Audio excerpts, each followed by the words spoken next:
ನೋಡಿ, ಸರ್ಕಾರದ ಬಳಿ ಕೇಳಿದ್ರೆ ಅವರು ಹೇಳ್ತಾರೆ ಗ್ರೇಟರ್ ಬೆಂಗಳೂರು ಮಾಡ್ತೀವಿ ಅಂತ. ಈ ದೃಶ್ಯಗಳನ್ನೆಲ್ಲ ನೋಡಿದ್ರೆ ನಗುವುದು, ಅಳುವುದು, ನೀನೇ ಹೇಳು ಅನ್ನೋ ಥರ ಇದೆ. ನಮ್ಮ ಪ್ರತಿನಿಧಿ ಸತ್ತರ್ ಇದ್ರ ಬಗ್ಗೆ ಒಂದು ಪ್ರತ್ಯಕ್ಷ ವರದಿ ಕೊಟ್ಟಿದ್ದಾರೆ, ನೋಡ್ಕೊ ಬನ್ನಿ.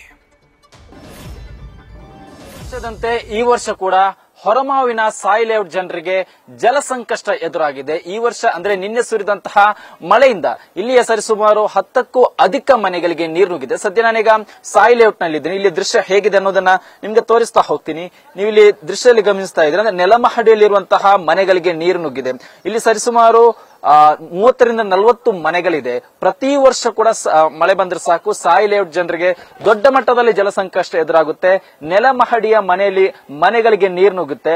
ಪರಿಣಾಮವಾಗಿ ಜನರು ರಾತ್ರೋರಾತ್ರಿ ಬೇರೆಡೆಗೆ ಶಿಫ್ಟ್ ಆಗ್ತಾರೆ. ಒಂದಿಷ್ಟು ಜನರು ಮಳೆಗಾಲದ ಮುಂಚಿತವಾಗಿ ಶಿಫ್ಟ್ ಆಗ್ತಾರೆ. ನೀವು ದೃಶ್ಯದಲ್ಲಿ ಗಮನಿಸ್ತಾ ಇದ್ರೆ ನೆಲಮಹಡಿಯಲ್ಲಿರುವಂತಹ ದೃಶ್ಯ ಯಾವ ರೀತಿಯಾಗಿದೆ ಅನ್ನೋದನ್ನು ಕೂಡ ನೀವು ಗಮನಿಸ್ತಾ ಇರಬಹುದು. ಇಲ್ಲಿ ಪ್ರಮುಖ ಕಾರಣ ಏನಂದ್ರೆ ಪ್ರತಿ ವರ್ಷ ಕೂಡ ಇಲ್ಲಿಯ ಜನರಿಗೆ ಯಾಕೆ ಈ ರೀತಿ ಸಮಸ್ಯೆ ಆಗ್ತಾ ಇದೆ, ಯಾಕೆ ಶಾಶ್ವತ ಪರಿಹಾರ ಸಿಗ್ತಾ ಇಲ್ಲ ಅನ್ನೋದನ್ನ ನೋಡೋದಾದ್ರೆ ನನ್ನ ಬಲಭಾಗದಲ್ಲಿ ದೃಶ್ಯದ ನಿಮ್ಗೆ ನಮ್ಮ ಕ್ಯಾಮರಾ ಪರ್ಸನ್ ಆಗಿರುವಂತಹ ನವೀನ್ ಅವರು ತೋರಿಸ್ತಾ ಹೋಗ್ತಾರೆ. ಅಲ್ಲಿ ಒಂದು ದೂರದಲ್ಲಿ ಒಂದು ರಾಜಕಾಲುವೆ ಇದೆ. ಅಂದ್ರೆ ಅಲ್ಲಿ ಬಿಬಿಎಂಪಿ ಹಾಗೂ ಬಿಡಿಎ ಪ್ರತ್ಯೇಕವಾಗಿ ಕಾಮಗಾರಿ ನಡೆಸ್ತಾ ಇದೆ. ಈ ಹಿಂದಿನ ಬಿಬಿಎಂಪಿ, ಈಗಿನ ಗ್ರೇಟರ್ ಬೆಂಗಳೂರು ಈಗ ಪ್ರತ್ಯೇಕವಾಗಿ ಕಾಮಗಾರಿ ನಡೆಸ್ತಾ ಇದೆ. ಈ ಒಂದು ಸದ್ಯಕ್ಕೆ ಪೂರ್ಣವಾಗುವಂತಹ ಲಕ್ಷಣ ಯಾವುದೇ ರೀತಿ ಕಾಣ್ತಾ ಇಲ್ಲ. ಏನ್ ಕಾಮಗಾರಿ ನೋಡೋದಾದ್ರೆ ರೈಲ್ವೆ ಮೆಂಟ್ ನ ಅಗಲಗೊಳಿಸಬೇಕಾಗಿರುವಂತಹ ಸ್ಥಳದಲ್ಲಿ ಸಣ್ಣ ನೀರಾವರಿ ಇಲಾಖೆ ಪೈಪ್ಲೈನ್ ಕೂಡ ಏನು ಹಾದು ಹೋಗಿದೆ. ಪರಿಣಾಮ ಅದನ್ನು ತೆರವು ಮಾಡದಿರುವುದೇ ಇದುವರೆಗಿನ ಸಮಸ್ಯೆ. ಅಂದ್ರೆ ರಾಜಕಾಲುವೆ ನೀರೇನಿದೆ ಅದು ಹಾದು ಹೋಗುವಂತಹ ದಾರಿಯಲ್ಲಿ ಪೈಪ್ಲೈನ್ ಆಗ್ತಾ ಇದೆ, ಮತ್ತೆ ಮಣ್ಣು ಕೂಡ ಬಿದ್ದಿದೆ. ಅದನ್ನು ತೆರವು ಮಾಡದಂತಹ ಹಿನ್ನೆಲೆ ರಾಜಕಾಲುವೆ ನೀರು ನೇರವಾಗಿ ಮನೆಗಳಿಗೆ ನುಗ್ಗುತ್ತೆ. ಪರಿಣಾಮವಾಗಿ ಇಲ್ಲಿರುವಂತಹ ಜನರು ಪ್ರತಿ ವರ್ಷ ಕೂಡ ಈ ರೀತಿಯ ಸಮಸ್ಯೆಯನ್ನು ಎದುರಿಸ್ತಾ ಹೋಗ್ತಾರೆ.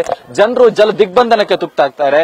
ಜನರ ಅಂದ್ರೆ ಮನೆಗಳಿಗೆ ನೀರು ನುಗ್ಗುತ್ತೆ. ಅದನ್ನು ಕೂಡ ನಿಮ್ಗೆ ತೋರಿಸ್ತಾ ಹೋಗ್ತೀನಿ. ಇಲ್ಲಿ ಬೇರೆ ಬೇರೆ ಊರಿನಿಂದ ಬಂದಂತಹ ಜನರು ಕೂಡ ಇದ್ದಾರೆ. ಒಂದಿಷ್ಟು ಜನರು ಸಾಯಿ ಲೇಔಟ್ ನಲ್ಲಿ ಪರ್ಮನೆಂಟ್ ಆಗಿ ವಾಸ ಮಾಡೋರಿದ್ರೆ, ಇನ್ನೊಂದು ಕಡೆ ಕೆಲಸದ ನಿಮಿತ್ತ ಬೇರೆ ಬೇರೆ ಜನರು ಬೇರೆ ಬೇರೆ ಊರಿನಿಂದ ಕೂಡ ಇಲ್ಲಿ ಜನರು ಬಂದು ವಾಸ ಮಾಡ್ತಾ ಇದ್ದಾರೆ. ಬಟ್ ಅವರ ಮನೆಗಳಿಗೆ ನೀರು ನುಗ್ಗಿದ್ರಿಂದ ಜನರು ಮನೆಯನ್ನು ಬಿಟ್ಟು ಮೇಲಿನ ಮಹಡಿಯಲ್ಲಿ ಕೂಡ ನಿಂತಿದ್ದಾರೆ. ನಿಮ್ಗೆ ಜಲಾವೃತ ಆಗಿರುವಂತಹ ಮನೆ ಯಾವ ರೀತಿಯಾಗಿದೆ ಅನ್ನೋದನ್ನು ಕೂಡ ತೋರಿಸ್ತಾ ಹೋಗ್ತೀನಿ.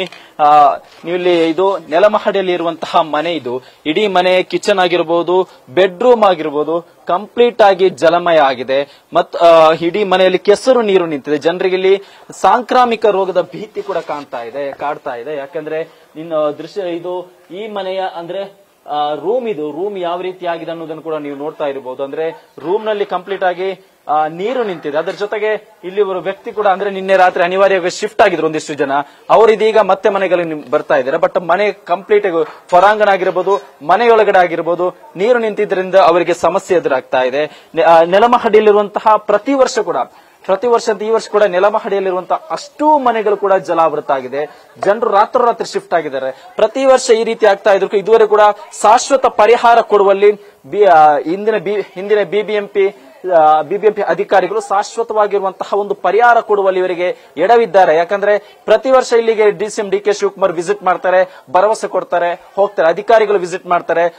ಈ ರೀತಿ ಪ್ರವಾಹ ಸದೃಶ ವಾತಾವರಣ ಕ್ರಿಯೇಟ್ ಆದ ಸಂದರ್ಭದಲ್ಲಿ ಕೆಲವೊಮ್ಮೆ ಅನಿವಾರ್ಯ ಕಾಟಾಚಾರಕ್ಕೆ ಆದ್ರೂ ಅಧಿಕಾರಿಗಳು ವಿಸಿಟ್ ಕೊಡ್ತಾರೆ. ಬಟ್ ವಿಸಿಟ್ ಮಾಡಿ ಮಾತ್ರ ಸೀಮಿತ ಆಯ್ತಾ ಅನ್ನೋ ಪ್ರಶ್ನೆ ಕೂಡ ಕಾಡ್ತಾ ಇದೆ. ಯಾಕಂದ್ರೆ ಇವರಿಗೆ ಇನ್ನೂ ಕೂಡ ಶಾಶ್ವತ ಪರಿಹಾರ ಸಿಕ್ಕಿಲ್ಲ. ಕಳೆದ 10 ವರ್ಷಗಳಿಂದಲೂ ಕೂಡ ಈ ರೀತಿ ಸಮಸ್ಯೆ ಆಗಿರುವುದರಿಂದ ಇನ್ನಾದ್ರೂ ಇರುವ ಶಾಶ್ವತ ಪರಿಹಾರ ಸಿಗುತ್ತಾ ಅನ್ನೋ ಭರವಸೆಯಲ್ಲಿ ಇಲ್ಲೇ ಜನರು ಬದುಕು ದುಡ್ತಾ ಇದ್ದಾರೆ. ಕ್ಯಾಮರಾ ಪರ್ಸನ್ ನವೀನ್ ಜೊತೆ ಸತ್ತಾರ್, ನ್ಯೂಸ್ ಫಾಸ್ಟ್, ಬೆಂಗಳೂರು. ಇನ್ನು ಮಳೆಗೆ ಹಾನಿಯಾದ ಪ್ರದೇಶಕ್ಕೆ ಬಿಬಿಎಂಪಿ ಮುಖ್ಯ ಆಯುಕ್ತರು ಭೇಟಿ ಕೊಟ್ಟರು. ಸಾಯಿ ಬಡಾವಣೆಗೆ ಮುಖ್ಯ ಆಯುಕ್ತ ಮಹೇಶ್ವರ್ ರಾವ್ ಭೇಟಿ ಕೊಟ್ಟರು. ಬಿಬಿಎಂಪಿ ಮುಖ್ಯ ಆಯುಕ್ತರನ್ನ ಅಲ್ಲಿ ಒಬ್ಬರು ಮಹಿಳೆ ಕ್ಲಾಸ್ ತಗೊಂಡ್ರು. ವಾಟ್ಸ್ ಯುವರ್ ನೇಮ್ ಅಂತ ಪ್ರಶ್ನೆ ಮಾಡಿದಾರಂತೆ ಬಿಬಿಎಂಪಿಯ ಮುಖ್ಯ ಆಯುಕ್ತರಿಗೆ. ಆರ್ ಯು ಬಿಬಿಎಂಪಿ ಕಮಿಷನರ್ ಅಂತ ಟ್ರ್ಯಾಕ್ಟರನ್ನು ಅಡ್ಡಗಟ್ಟಿ ತರಾಟೆಗೆ ತೆಗೆದುಕೊಂಡಿದ್ದಾರೆ. ಮೊಣಕಾಲಿನವರೆಗೆ ನೀರಿದೆ, ಈ ಸಮಸ್ಯೆ ಕೇಳಲ್ವಾ ನಿಮಗೆ, ಕಾಣಿಸಲ್ವಾ ಅಂತ ತರಾಟೆಗೆ ತೆಗೆದುಕೊಂಡಿದ್ದಾರೆ. ನೋಡಿ, ಇದು ಪ್ರತಿ ವರ್ಷ ಒಂದು ಚಾಳಿ ಆಗಿಬಿಟ್ಟಿದೆ. ಮಳೆ ಬಂತು ಅಂತ ಹೇಳಿದ ತಕ್ಷಣ ಅಲ್ಲಿಗೆ ಭೇಟಿ ಕೊಡೋದು. ಅಂದರೆ ನಾನು ಹೋಗಿದ್ದೀನಿ ಅಂತ ಆಗಬೇಕಲ್ಲ, ಅದರಿಂದ ಏನಾದರೂ ಪರಿಹಾರ ಆಗಬೇಕಲ್ಲ. ಸಿಂಪಲ್. ಮುಂದೆ ರಾಜಕಾಲುವೆ ಇದೆ. ಈ ನೀರು ರಾಜಕಾಲುವೆಗೆ ಹೋಗೋದಕ್ಕೆ ಮಧ್ಯ ಪೈಪ್ಲೈನ್ಗೆ ಅಂತ ಅಗದು ಹಾಕಿಬಿಟ್ಟಿದ್ದಾರಂತೆ. ಆ ಕಾಮಗಾರಿ ಇನ್ನೂ ಕೂಡ ಆಗಿಲ್ಲ. ಸೊ ಇಷ್ಟೇ, ಇಲ್ಲಿರುವಂಥ ನೀರು ರಾಜಕಾಲುವೆಗೆ ಹೋಗ್ತಾ ಇಲ್ಲ. ಯಾರಾದರೂ ಸಾಮಾನ್ಯ ಪ್ಲಂಬರ್ನ ಕರ್ಕೊಂಬಂದರೆ ಅವನೇ ಹೇಳ್ತಾನೆ, ಈ ಗುಂಡಿಯನ್ನು ಫಸ್ಟಿಗೆ ಮುಚ್ಚಿ ಆ ನಂತರ ಈ ನೀರು ರಾಜಕಾಲುವೆಗೆ ಹೋಗುತ್ತೆ. ಸಿಂಪಲ್. ಆದರೆ ನಮ್ಮ ಅಧಿಕಾರಿಗಳಿಗೆ ಇದು ಗೊತ್ತೇ ಆಗ್ತಾ ಇಲ್ಲ. ಯಾಕೆ ಗೊತ್ತಾಗ್ತಾ ಇಲ್ಲ? ಗೊತ್ತಾಗಬೇಕಾಗಿಲ್ಲ. ನಮ್ದೇನು ಹೋಗುತ್ತೆ? ನಮ್ಮ ಮನೆಗೆ ನೀರು ಬಂದಿಲ್ಲ ರೀ, ನಾವು ಚೆನ್ನಾಗಿದ್ದೀವಿ. ನಾವೆಲ್ಲ ಸಿಟಿ ಸೆಂಟರ್ನಲ್ಲಿ ಒಂದು ಫ್ಲ್ಯಾಟ್ ಹಾಕ್ಕೊಂಡು ಆ ಫ್ಲ್ಯಾಟ್ನ ಮೇಲ್ಗಡೆ ಜುಮ್ ಅಂತ ಕೂತ್ಕೊಂಡು IPL ನೋಡ್ತಾ ಇರ್ತೀವಿ. ಮಳೆ ಬಂತ ಒಂದು ಕಾಫಿ ಹಿರ್ತಾ ಖುಷಿಯಾಗಿರ್ತೀವಿ. ಇಲ್ಲೆಲ್ಲ ನಾವು ಇರೋದಿಲ್ಲ, ಹಂಗಾಗಿ ನಮಗೆ ಗೊತ್ತಾಗೋದಿಲ್ಲ, ಆ ಸ್ಥಿತಿಯೆಲ್ಲ ನಮಗೆ ಗೊತ್ತಿಲ್ಲ. ಸ್ವಲ್ಪ ಇನ್ನೊಂದು ದಿನ ಬರಲಿ, ಇವತ್ತೊಂದು ಸ್ವಲ್ಪ ಮಳೆ ಬಂದರೆ ನಾಳೆ ಮುಖ್ಯಮಂತ್ರಿಗಳು ಬರ್ತಾರೆ ಅಥವಾ ಉಪಮುಖ್ಯಮಂತ್ರಿಗಳು ಬರ್ತಾರೆ, ಗ್ರೇಟರ್ ಬೆಂಗಳೂರು ಅಂತ ಒಂದು ಭಾಷಣ ಮಾಡ್ತಾರೆ. ನಾವೆಲ್ಲ ಅಂಡರ್ಗ್ರೌಂಡು ಟನಲ್ ಮಾಡ್ತೀವಿ ಅಂತ ಹೇಳ್ತಾರೆ. ಇಲ್ಲೇ ನೀರು ಹೋಗ್ತಾ ಇಲ್ಲ. ಇನ್ನು ಅಂಡರ್ಗ್ರೌಂಡ್ ಟನಲ್ ಮಾಡಿದ್ರೆ ಅಲ್ಲಿ ಈಜ್ಕೊಂಡೇ ಹೋಗ್ಬೇಕಾ ಏನು ಕಥೆನೂ ಗೊತ್ತಿಲ್ಲ. ಸೊ ಇದು ನಮ್ಮ ಪರಿಸ್ಥಿತಿ, ಇದು ವಾಸ್ತವ. ಆಮೇಲೆ ಇದೆಲ್ಲ ಸರಿ ಹೋದ್ಮೇಲೆ ಆ ಹೆಸರು ಚೇಂಜ್ ಮಾಡಬೇಕು, ಆಮೇಲೆ ಅದಕ್ಕೊಂದು ಮುಕ್ತಿ ಸಿಗುತ್ತೋ ಗೊತ್ತಿಲ್ಲ. ಇದು ಒಂದು ಏರಿಯಾದ ಬಗ್ಗೆ ಮಾತ್ರ ಹೇಳ್ತಾ ಇದ್ದೀವಿ. ಬೆಂಗಳೂರಿನ ಅನೇಕ ಏರಿಯಾಗಳಲ್ಲಿ ಇದೇ ಪರಿಸ್ಥಿತಿ. ನೋಡಿ, ಆ ಮಹಿಳೆ ಯಾಕೆ ಕ್ಲಾಸ್ ತಗೊಂಡ್ರು ಅಂತ ಹೇಳಿದ್ರೆ ಸುಮ್ಮನೆ ಅಲ್ಲ. ಅವರಾಗಲೇ ಹೇಳ್ತಾ ಇದ್ರು, ನನ್ನ ತಂದೆ ಹಾಸ್ಪಿಟಲ್ನಲ್ಲಿದ್ದಾರೆ, ನನ್ನ ಮನೆಯಲ್ಲಿ ಈ ಪರಿಸ್ಥಿತಿನೂ ನೋಡಬೇಕು, ಆಸ್ಪತ್ರೆಯಲ್ಲಿ ತಂದೆಯೂ ನೋಡಬೇಕು. ಕಳೆದ ಬಾರಿ ನನ್ನ ಕಾರಿಗೆ ಒಂದು 50,000 ಖರ್ಚು ಮಾಡಿದ್ದೀನಿ, ಇವಾಗ ಮತ್ತೆ ನೀರು ನುಗ್ಗಿ ಕಾರ್ ಹಾಳಾಗ್ಬಿಟ್ಟಿದೆ, ಏನು ಮಾಡಲಿ ನಾನು ಅಂತ. ಯಾರು ಕೊಡ್ತಾರೆ? ಇವತ್ತು BBMP ಕಮಿಷನರ್ ಹೋದ್ರಲ್ಲ, ಅಲ್ಲಿ ಅವ್ರು ಕೊಡ್ತಾರಾ? ಅಥವಾ ಉಪಮುಖ್ಯಮಂತ್ರಿಗಳು ಕೊಡ್ತಾರಾ? ಯಾರಾದರೂ ಪರಿಹಾರ ಕೊಡ್ತಾರಾ? ಯಾವನ್ನೂ ಕೊಡೋದಿಲ್ಲ. ಬರ್ದಿಟ್ಕೊಳ್ಳಿ, ಯಾರೂ ಕೊಡೋದಿಲ್ಲ. ನಿಮ್ಮ ಮನೆಗೇನಾದರೂ ನೀರು ನುಗ್ಗಿದ್ರೆ ಮನೆಯಲ್ಲಿ ಏನದು TVನೋ ಫ್ರಿಜ್ಜೋ ಎಲೆಕ್ಟ್ರಾನಿಕ್ ಐಟಮ್ಸು ಹೋಗ್ಬಿಟ್ರೆ ಯಾರು ಕೇಳೋದಕ್ಕೂ ಬರೋದಿಲ್ಲ.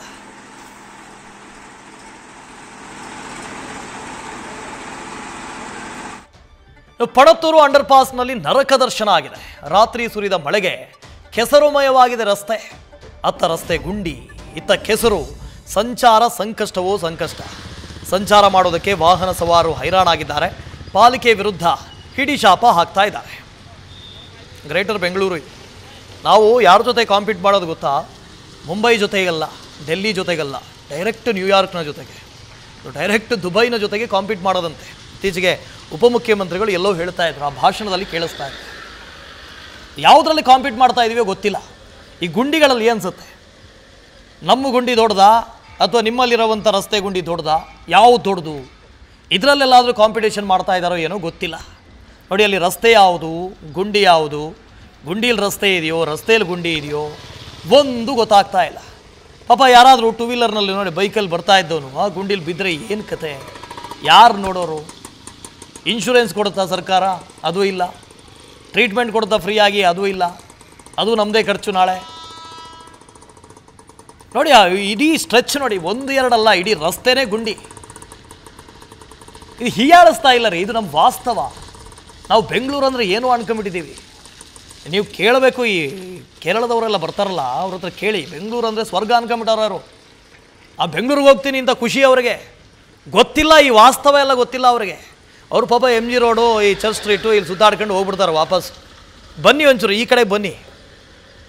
ಮರ್ಯಾದೆ ಕಳೀತಾ ಇಲ್ಲ. ನಮ್ಮ ಪರಿಸ್ಥಿತಿ ಹೇಳ್ತಾ ಇದ್ದೀನಿ, ಬೆಂಗಳೂರಿನ ವಾಸ್ತವ ಪರಿಸ್ಥಿತಿ ಇದು.